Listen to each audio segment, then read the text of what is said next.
when they say that, it's like, oh, like looking back through time. Except I'm a little bit hippie-fied to be, you know.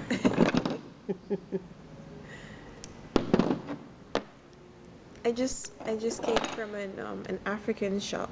Oh yeah? I've always wanted to go in there, but I've never really found the time, and I just ended up in that area for a recording this morning, and I thought, I have some time on my hands, I'm gonna go look through.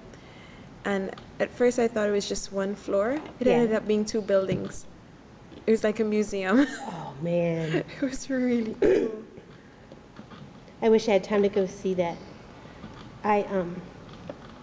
I spent a month in Africa a few years back, and just Tanzania. You know, I've just been to one country in this giant continent. But I'm always saying, well, in Africa we did this, and in Africa. But I love the music, the clothes, the color, the culture. You know, there's like they don't have. When the women choose their clothing to wear, they have congos. They're like sarongs, and they all say something on the bottom of them. And they do not choose their colors to match. Like, you know, where I live, you know, red goes with blue. But they choose them by what they're saying. And so, it's their message for the day sometimes. And it's so neat because you just get splashes of color everywhere that's just random, but beautiful. So, Africa's my kind of place. And I love the instruments. Sounds so amazing. It really is. I want to go back, but I want to go everywhere. I just want to go everywhere. I know it's a bit of a snafu, you know, if you can't afford it. Yes. Yeah. But you know, I keep hope alive. I keep saying, you know, one day I might win a lottery. I don't buy lottery tickets, but I might still win. I do the same thing. I mean, I buy one a year maybe, but I always say the same thing when I win the lottery. But you know, I was telling Kariana, because she's like, oh God, you've been so many places, and there's a lot of people that've been a lot more places than me. I have, you know, but I told her I didn't go out of my country until I was like, I don't know, 27, 28. Wow, that was the really? first time. And so, you know, you got a lot of time. And for me, it was, well, you know, just I kind of save up, and I have a credit card that if I put the trip on it, then I spend the next 2 years paying for it, you know. Yeah. But and then do one trip, you know, and then after I'm done paying for that one, try another one. But the best thing I've found, and you're a violinist, right? Guitar, Okay. You actually might want to try this sometime.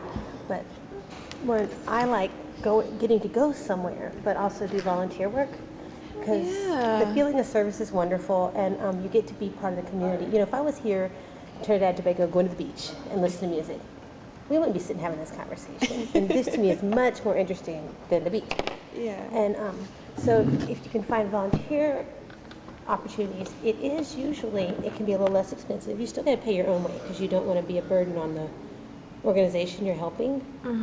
But sometimes you can stay in people's homes, and sometimes sometimes they'll pick you up at the airport or whatever. That always helps. But in Haiti, they what am I doing? I'm talking is what I'm doing. They have a big summer music program for students, and a lot of college students from the U.S. come over and they teach, and it's fairly basic living, very basic, and it's hot. So hot. and you know, like I was in Port-au-Prince, and it's kind of crazy over there, you know, but you get to work with the students, and it's so much, and they have little ones and big ones and everything, and all you do is, you know, contact them and say, I play guitar, I teach guitar, can I be of any help? And I've sent out lots and lots of those emails saying, I rehear bows, you know, I will come, I'll pay my own way, can I be of any assistance? And some places don't answer at all, and other places go, yeah, we love you. Like Trinidad. But, and the cool thing is, Caitlin Kalinga, she did this, and she contacted me. Oh. And I think it was me. We were trying to figure out who started the emails, but because she found out about this organization, the Luthiers Without Borders. Mm-hmm. And so this was all thanks to her. Oh. So I did not know about the Trinidadian program, but I do now. So. Well, we're all happy to have you. It's really been a pleasure, like sitting here. I come every so often in between class and stand for a few seconds. I watch and then I say, okay, off to class again. Well, I appreciate that. Well, that's one reason, you know, Caitlin's idea was to set me up out here to make it easily accessible to the students that wanted to come observe some. I was happy to do it because then I get to talk to our students and people walking by. And so it's been a fantastic place to set up. I wish I had another week. There's so many bows to be done, and I don't want to leave any kid with an unrehaired bow, you know? Yeah. So, but I've already tried to start making plans to come back. So, Oh, that's good. yeah. It's kind of cool because I don't usually, you know, a lot of times, a lot of people like to do these trips, and so I figure I'll do them once and then hand off the opportunity to someone else. Mm. I don't think I'm giving Trinidad anyone else. I'm coming back. The people are just so nice, and you know what's really, really cool about this university? Now, I haven't met the guitar teachers, but I'm sure it's the same way. So the music program is really new. It's young, you know, and there's music programs in some of the schools, but not in all the schools, and so you would think that the level would be lower in terms of people's ability, and oh no. First of all, these teachers, I wonder if everyone here knows quite how world class they are. Like when I started reading resumes, I was just shocked. Really? Really, I mean, Wow.